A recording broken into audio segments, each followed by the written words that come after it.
4 अलग अलग मठ को देखते हैं, एक पुरी में है, एक बद्रीनाथ में है, इसी तरह अलग अलग 4 शंकराचार्य हैं। जगत गुरु कितने हैं? ये देखिए बहुत बहुत महत्वपूर्ण प्रश्न है और इस पर बहुत गंभीरता से समझना पड़ेगा। 4 शंकराचार्य नहीं है, 4 प्रमुख शंकराचार्य, फिर उनके नीचे 4 है। अच्छा, तो ऐसे शंकराचार्य की भी संख्या बड़ी हो जाती है, लोग 4 को समझते हैं। ऐसे ही प्रमुख तो 4 ही हैं, जगत गुरु भी प्रमुख 4 हैं, फिर उनके नीचे और परिपाटी में बढ़ते हैं।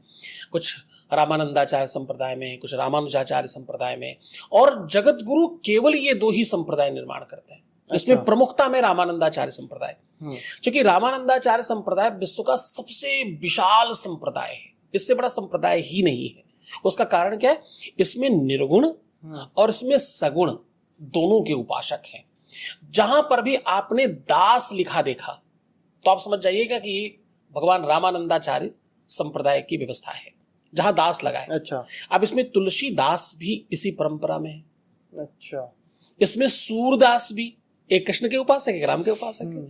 इसमें तुलसीदास भी इसी परंपरा के हैं और सूरदास भी इसी परंपरा के हैं।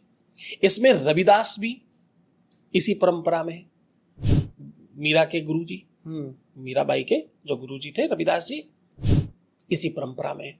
मलूकदास इसी परंपरा में, और सबसे बड़ी बात रहीमदास जी भी इसी परंपरा में है। ये विश्व की पहली परंपरा है जिसमें हम विजातियों को भी इस पद्धति में, अलग धर्म के भी, अलग धर्मियों को भी इस धर्म में लाने के लिए निरंतर अगर कोई प्रयासरत रहा आदिकाल से, तो रामानंदाचार्य संप्रदाय है। रहीमदास के दोहे कौन किसने नहीं पढ़े होंगे?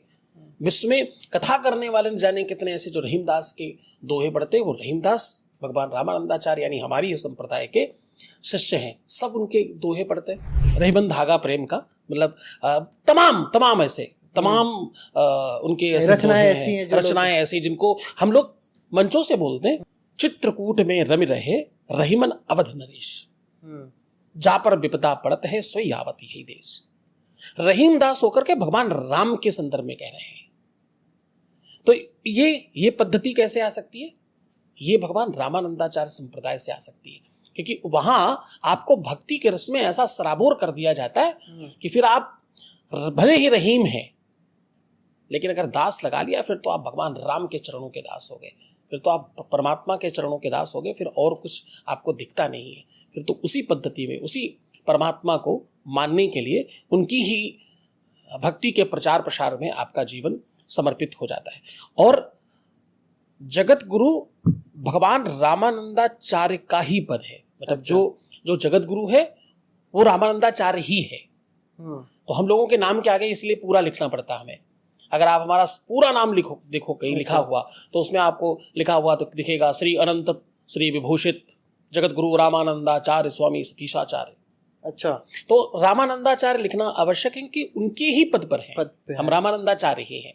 तो भगवान जगत गुरु के पद पे आ गए, तो इसलिए इस मत के मानने वाले लोग जगत गुरु को भगवान मानते हैं, जगत गुरु महाराज नहीं।